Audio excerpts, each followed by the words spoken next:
Karena itu merupakan hutan lindung, maka ketentuannya harus kegiatannya itu underground. Karena kalau itu open pit, maka tidak bisa karena akan merusak lingkungan.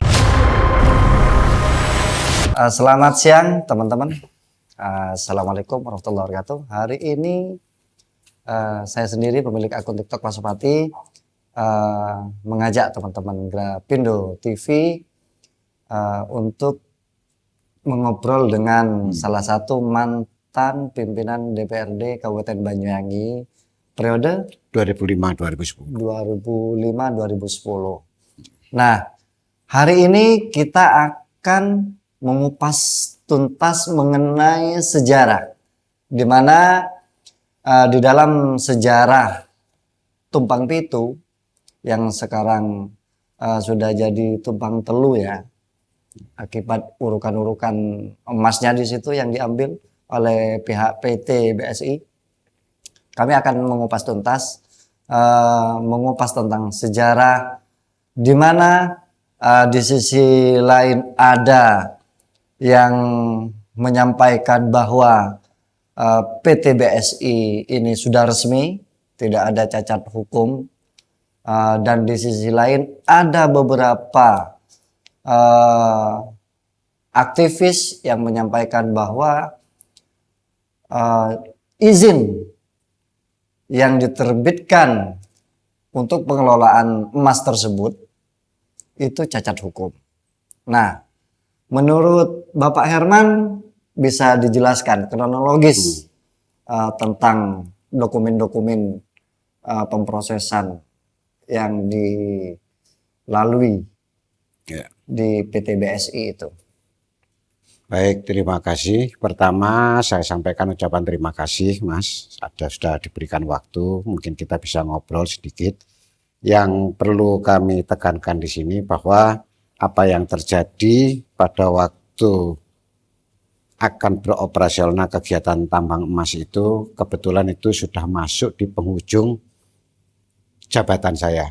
Jadi waktu itu hanya proses perpindahan dari IMN ke BSI.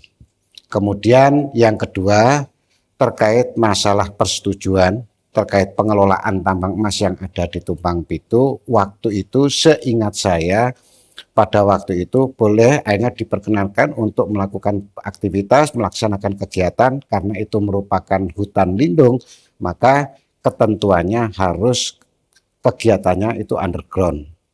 Karena kalau itu open pit, maka tidak bisa karena akan merusak lingkungan. Hanya itu saja, sehingga prosesnya bagaimana, kebetulan waktu itu hanya di ujung jabatan saya, sehingga proses selanjutnya kami tidak tahu. Gitu. Tentang AMDAL-nya? Wah, itu masih belum itu. Itu sudah masuk periode kegiatannya Mas Made selaku Ketua DPR. Prosesnya itu sampai pada proses operasional. Jadi waktu itu saya hanya pada waktu itu proses terjadinya perubahan dari yang punya kewenangan waktu itu kalau nggak salah IMN kepada BSI itu aja. Kemudian kita melakukan komunikasi dengan pihak-pihak terkait karena di sana hutan lindung, maka kalau itu dilaksanakan kegiatan penambangan maka ketentuannya harus underground, tidak open pit. Makanya kemudian dengan beberapa perkembangan saya sudah tidak mengikuti, ternyata proses pelaksanaan kegiatan itu kemudian bentuknya open pit. Apakah ada perubahan alih fungsi dan lain sebagainya, kami sudah tidak mengikuti. Gitu ya, iya. Nah, jadi hanya sekelumit saja nih, karena kebetulan waktu itu masih di penghujung jabatan. Tapi sebelumnya memang ada penambangan di situ memang ya? Ada beberapa kegiatan-kegiatan, ada kegiatan yang dilakukan pada tahun berapa itu Pak? Kalau itu sudah lama, bahkan sebelum saya menjabat kayaknya sudah ada beberapa kegiatan-kegiatan, bahkan penambang-penambang liar itu kan juga sudah terjadi di sana. Sehingga kemudian ada pemerintah pusat, karena itu merupakan kewenangan pemerintah pusat waktu itu, maka kemudian dilakukan banyak komunikasi-komunikasi. Tetapi harapan kami waktu itu, kalau memang di sana terjadi proses penambangan secara ilegal, harapan kami waktu itu ada manfaat untuk masyarakat secara Banyuwangi. Legal ya? Iya, secara legal ada manfaat untuk masyarakat Banyuwangi.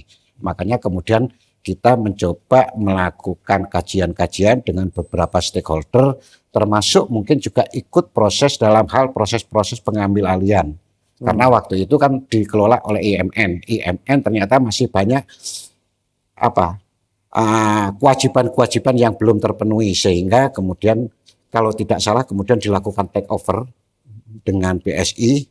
Saya lupa namanya waktu itu, apa namanya, masih BSI ya. Kemudian terjadi take over, baru kemudian proses pelaksanaan. Bahkan dalam proses pelaksanaan seperti yang kami katakan awal, itu memang harus kegiatannya underground, karena itu hutan lindung. Dan di sana ada tempat-tempat wisata, wilayah nelayan, sehingga tidak berdampak kepada masyarakat sekitar, tidak berdampak kepada nelayan, sehingga pengelolaannya secara terbatas, tidak sampai merusak pada lingkungan. Beda Itu. dengan yang seperti yang sekarang. Nah, setelah itu kan saya kan sudah tidak menjabat. Prosesnya kan masih berlangsung. Iya, iya. Kami tidak tahu bagaimana prosesnya, bagaimana kelanjutannya. Sekarang ini bentuk kegiatannya bentuk open pit. Sehingga banyak kerugian-kerugian yang terjadi di masyarakat yang menurut informasi-informasi yang kami terima. Itu. Ya, ya, ya. Nah, berikut yang disampaikan sama Pak Herman, mantan pimpinan DPRD Kabupaten Banyuwangi periode 2025-2010 ya. 2005-2010. Itu mengenai atau mengupas tuntas mengenai sejarah adanya proses penambangan tumpang pitu, tumpang telu sekarang. Mungkin hal ini menjadi suatu masukan juga untuk teman-teman.